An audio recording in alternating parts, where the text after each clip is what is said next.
Sadgurunath Maharaj Ki Jai, and welcome to JagadambeReadsMahabharata73. As you may remember, Krishna recognized that the Pandavas were at the Swayamvara. Let us wait and see what happens now.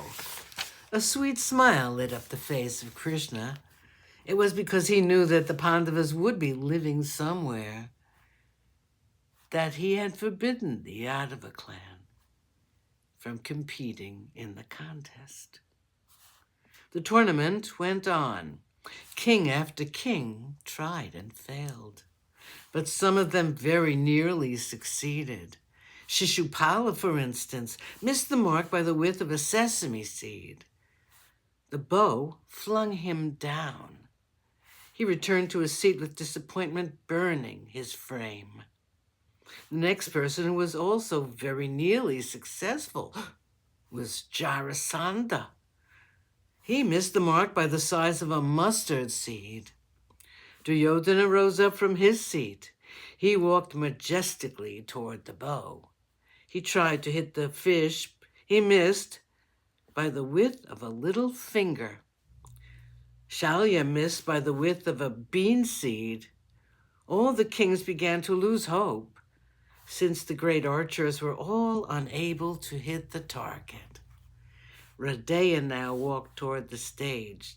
He looked wonderful, as he walked like a panther across the hall toward the stage.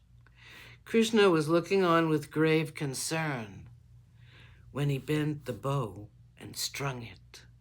Radeya was taking aim. All the kings were watching with tense excitement. Krishna did not dare to breathe.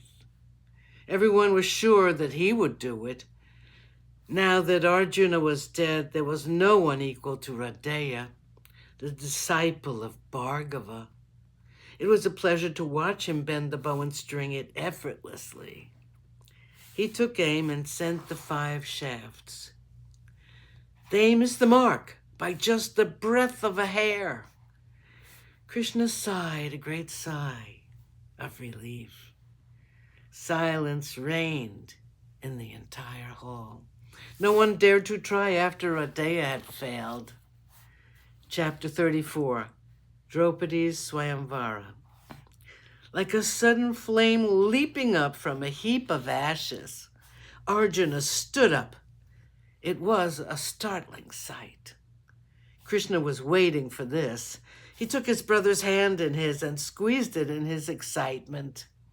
He smiled and looked at the Brahmin as if to say, "The hand of Draupadi has been won by the right man." All eyes were turned toward this young Brahmin. No one in that hall knew who he was. No one except Krishna, Balarama, Domya, Bhishma, and the Pandavas themselves. Arjuna ascended the stage and addressed Drishtadyumna. Is a Brahmin allowed to try and fell the target? It looks as though no Kshatriya is able to tackle this Matsyayantra.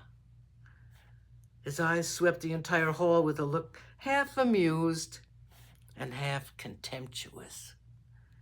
Drishtadyumna said, "Why, certainly.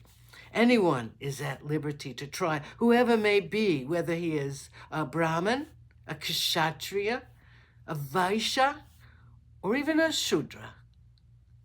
I suppose you know what is to be done?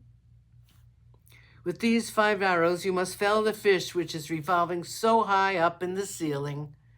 If you do it, my sister will be your bride. I assure you, I am sincere in my promise." Arjuna approached the great bow. He made a pradakshina to it.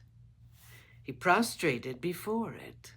Then, with a slight smile on his lips, he took up the bow in his hand. He strung it. After twanging the string, he sent the 5 arrows in quick succession.